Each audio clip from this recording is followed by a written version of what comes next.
আমার ব্যক্তিগত খরচে এই পার্কে যা যা সাফ করা সবটাই করে দিচ্ছে। এই যে ত্রিকোণ পার্ক এটা দীর্ঘদিনভাবে এই অবস্থায় পড়ে আছে, যদি পরিচর্যা করা হয় তাতে পঞ্চায়েত থেকেও কিছু উন্নয়ন হবে। আপাতত কোনো পঞ্চায়েত অন্য দলের আপনারা জানেন, যেখানে তৃণমূল দলের পঞ্চায়েত সমিতিও আছে। সেই পঞ্চায়েত সমিতি আগামী কদিন থাকে সেটা অপেক্ষা করুন। আর পঞ্চায়েত ত্রিকোণ পার্ক যেহেতু সামনে কুরবানির দিন সন্ধ্যাবেলায় বিকেলবেলায় অনেক বাচ্চা থেকে শুরু করে সবাই এই পার্কে আসবে। আমি আমার ব্যক্তিগত খরচে এই পার্কে যা যা সাফ করা ক্লিয়ার করা যদি কোনো কিছু লাগে সবটাই করে দিচ্ছে। ওটা আমি আমার পার্সোনাল খরচ থেকে করে দিচ্ছি। বিরত থাকা কোরবানি না দেওয়াটাই এটা আমি পছন্দ করি।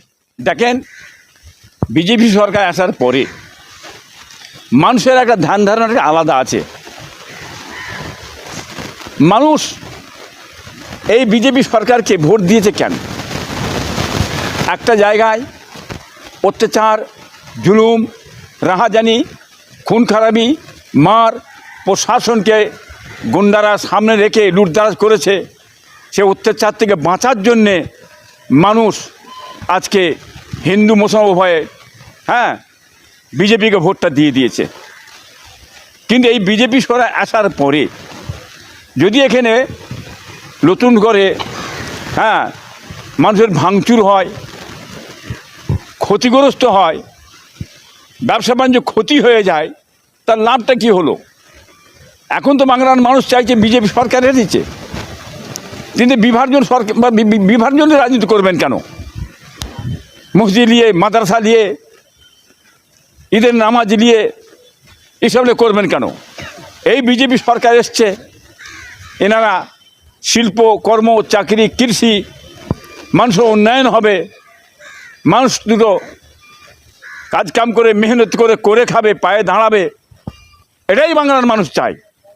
বাংলার মানুষ যদি কোনো রকম রাস্তা খুঁজে না পায় আর যে বিপদে পড়ে, কষ্টে পড়ে থাকে, তাই এর আগে সরকার, তৃণমূল সরকার আর বিজেপি সরকার পার্থক্য রইল কি? অতএব আমাদের দরকার আছে দেশের শান্তি, দেশের উন্নয়ন, দুটো ইনকাম হবে, মানুষ করে খাবে। মানুষ যেটা গরিব মানুষ করে খাচ্ছে সেই সব জায়গাগুলোকে বেচিয়ে তাদের সুরাহার করে দেওয়া। আমি আপনার জিসিবি লেগে ভেঙে উড়িয়ে দিলুম, লোকগুলো কোথায় গেল না গেলে আর দেখার দরকার নেই। তারা কংগ্রেস আমল থেকে করে আজ অবধি করে আসছে। 34 বছর বামফ্রন্ট সরকার চালিয়ে গেল, তৃণমূল সরকার চালিয়ে গেল, তারা রাস্তায় করে কেমন খাচ্ছে। যদি তাদের ঘরে উচ্ছেদ করতে হয়, তুলে দিতে হয়, নোটিশ করা দরকার আছে এবং তাদের একটা ব্যবস্থা করে দেওয়ার দরকার আছে। তা তো গরিব, হিন্দু মুসলমান উভয়ই তো করে খাচ্ছে। এইভাবে যদি ক্ষতিগ্রস্ত হয়ে যায় তা তো শেষ হয়ে গেল, নিশ্চিহ্ন হয়ে গেল, তা তো পথের ভিখারি হয়ে গেল, ভাসতে শুরু হলো। এইভাবে সংসারটা যাতে তাদের ক্ষতি না হয়, তারা দুটো করে খেতে পারে, সেই ব্যবস্থাই সরকারের করে দেওয়া দরকার আছে, এটাই বলে মনে করি। দেখেন, 7টা সম্প্রদায়কে এই দেশ থেকে বের করে দেওয়া হবে। এই 7টা সম্প্রদায় যারা আছে তা তো ভারতেরই, এটা কেমন আগ্রাসন নীতি? তাদের বের করে দেওয়া হবে? তা তো ভারতের বাইরে নয়, তাদের ভারতের মাটিতে জন্মেছে, তো তার ভারতের অধিকার, ভারতীয় ছেলে, এই দেশের ছেলে। কি বুঝলেন এটা কেরাম হচ্ছে? তাদের তেড়িয়ে আছে। বাংলাদেশ থেকে যারা অনুপ্রবেশকারী যারা ঢুকেছে, সত্যিকারে তারাই যদি হয় তাদের পাঠিয়ে দেবে। যারা অনুপ্রবেশকারী নয়, যারা দেশের মানুষ, তাকে ধমকানি দিয়ে ধরে টেনে টুনে নিয়েছে, আজ তাকে তেড়িয়ে দিয়া, এটা কিন্তু বাংলার মানুষ মেনে নেবে না। আইন বলে আছে, কোড বলে আছে, তারা বিচারে যাবে, তারা আইনত লড়বে। আজকে যেমন এনআরসি করে বিভিন্ন বিষয় বিপদে ফেলে দিয়েছে মানুষকে, 30 থেকে 35 লাখ মানুষ ভাসছে, তাদের জন্য আন্দোলন করা দরকার আছে। সেই আন্দোলনটা জোট সরকার, এই জোট দল তারা করছে, যেমন আইএসএফ, বাম, এরা মিলে লড়াই করছে, বেরিয়েছে, প্রতিবাদ করছে। কিন্তু 80টা আপনার এমএলএ হয়ে এই তৃণমূল এরা কোথায় গেল? দেখতে পাওয়া যাচ্ছে না কেন? এরা কি সব বেরিয়ে চলে গেছে? কোনো আওয়াজই পাওয়া যাচ্ছে না। বাংলার মানুষ কি দেখছে? হ্যাঁ, তারা তো একযোগে বেরিয়ে আন্দোলন করতে পারে, প্রতিবাদ করতে পারে, হ্যাঁ, মানুষের পাশে দাঁড়াতে পারে। আমি এটাই বলবো, একযোগ হয়ে একসঙ্গে হয়ে আন্দোলন করুন, প্রতিবাদ করুন, নামুন মানুষের জন্যে, এটাই বলবো আমি। অতএব 80টা সিট পেয়ে চুপচাপ বসে আছেন, ব্যাপারটা কি? মানুষ কি চোর বলবে? হ্যাঁ, চোর চোরবে দৌড়বে আপনার পিছনে, সেই ভয়ে বেরোচ্ছেন না?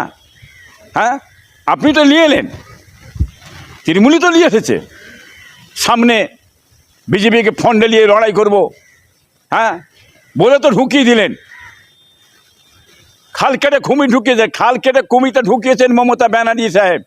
কুমির তো ঢুকেছে, তার কাজ হচ্ছে চুবলানো। সে তো কিছু দেখবে না, সে সব জায়গায় চুবলাচ্ছে। কে কি না কি দেখার দরকার নাই, সকলকে চুবলাতে শুরু করেছে। এবার কী ক্ষতি হয়েছে না হয়েছে, বাংলার মানুষ আজ ভারতবর্ষের পশ্চিমবাংলায় সব বিপদে পড়ে গেছে। সবাই সবাই হাহা করছে, সবাই বিপদে পড়েছে। এই জিনিসটা যাতে না হয় এটা চাই। যেমন শ্রমিক ভট্টাচার্য একটা সুন্দর কথাবার্তা বলেছে, কি বুঝলেন, প্রশাসনকে নিয়ে বড় বড় সুন্দর কথাবার্তা বলেছে। তেনার কথাকে আমি মানি, মান্যতা দিই, তেনাকে আমি ভালোবাসি, আমার তরফ থেকে তেনাকে শুভেচ্ছা। ওনার মতো মানুষ হচ্ছে কড়াভাবে চলে, আইনটাকে প্রশাসনটাকে নিয়ে কঠোরভাবে চলতে পারে। এই পশ্চিমবাংলায় শান্তি ফিরে আসবে, মানুষ শান্তি পাবে, মানুষের অধিকার পাবে। হ্যাঁ, প্রশাসন বিভাগটাকে যেমন রাজ্য সরকার, যেমন প্রশাসন বিভাগটাকে যেন তৃণমূল তারা দলদাস করে ফেলেছিল, তাদের ঘরে কিনে ফেলেছিল, তাদের ঘরে নিয়ে লুট তারাজ মদ পিট খুন খারাপি যা ইচ্ছা তাই করে মানুষকে আগে দুর্নীতির মধ্যে ভরে শেষ করে দিয়েছে। আজকে যদি এই বিজেপি সরকার প্রশাসনটাকে নিয়ে কড়া হাতে দমন করে, কি বুঝলেন, আইনত ব্যবস্থা নেয়, দুর্নীতি যে মুক্ত করতে পারে, আশা করি আগামীতে পশ্চিমবাংলার মানুষ শান্তিভাবে মাথায় করে নিয়ে চলবে। এই কথাটাই আমি বলতে চাইছি শ্রমিক ভট্টাচার্যকে। তাকে বলার কিছু নেই। বন্দে মাতরম একটা গান, খ্রিস্টানদের একটা স্কুল আছে, বড় কলেজ আছে, তারা যে যার সঙ্গীত যে যার গান গেয়ে থাকে।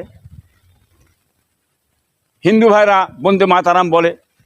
কি মাদ্রাসার একটা রেগুলেশন আছে, মাদ্রাসা একটা আমাদের পড়ানো হয়, সেটা একটা আলাদা পড়ানো হয়।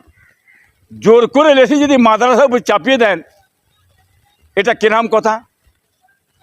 এটা কি ভুল হচ্ছে না? এটা কি সঠিক? এটা কি সঠিক হচ্ছে না, ভুল হচ্ছে? এটা আমাদের উপরে যেন একটা জোর করে জিনিস চাপিয়ে দেওয়া হচ্ছে, এটা ঠিক নাই। হ্যাঁ, সঙ্গীত অনেক কিছু আছে, বন্দে মাতরম আজকের নয়, বহুত পুরনো হয়ে আসছে, কিন্তু হয়ে থাকে। তো মাদ্রাসার যেটা হয় এটা আলাদা, ইসলামী ল অনুযায়ী হয়ে থাকে। এটা মিশনে তাদের একটা হয়ে থাকে, বড় বড় কলেজে তাদের একটা হয়ে থাকে। হ্যাঁ, এটা আপনি জোর করে চেপিয়ে দেওয়া হচ্ছে, এটা কিরকম দ্বারা সঠিক হচ্ছে বলে আমার মনে হচ্ছে না। ইমাম ভাতা, মুয়াজ্জিন ভাতা যেটা বন্ধ করে দিয়েছে রাজ্য সরকার, আমি আজ 15 বছর ধরে এই ইমাম ভাতার প্রতিবাদ করে আসছি যে ইমাম ভাতা দেবেন না, ইমাম ভাতার সঠিক নয়। যে রাজকোষ থেকে যে ইমাম ভাতা দেওয়া হয়, ওই টাকা দিয়ে যদি ইমাম সাহেবরা খেয়ে থাকে, ওই টাকা খেয়ে ওদের পিছনে নামাজ হবে না, বিভিন্ন খাদের টাকা। আমি মানা করেছিলাম, এবং এই টাকাটা যেটা সরকার দিচ্ছে এটা পার্মানেন্ট করে দেওয়া হোক। ইমাম ভাতা, মুয়াজ্জিন ভাতা এবং পুরোহিত ভাতাগুলো পারমানেন্ট করে দিলেন না, আজকে ভাতা বলে রেখে দিলেন। আজকে এই ইমাম ভাতা দিয়ে ইমাম সাহেবগুলোকে প্রত্যেকটা মসজিদে পার্টিবাজি শুরু করে, রাজনীতি শুরু করিয়ে দিলেন। এরা মুখে কোনো কথা বলে না সরকারের বিরুদ্ধে। অন্যায়, সরকার অন্যায় করছে, সেই অন্যায়টাকে চুপ মেরে মেনে নিয়েছে। যেমন ওয়াকফ সম্পদ চলে গেল, যেমন ইমামদের বলা হলো যে ইমামরা আপনার উস্কানিমূলক কথাবার্তা দেবেন না, সম্প্রদায়কে বলে দেওয়া হলো। এনআরসি বিষয়ে সেটাও কোনো কথা বলেন, চুম্বরে আছে, ডাক দিচ্ছেন। ফেরাজ সাহেব, ব্যানার্জি সাহেব ডেকে বসলেন,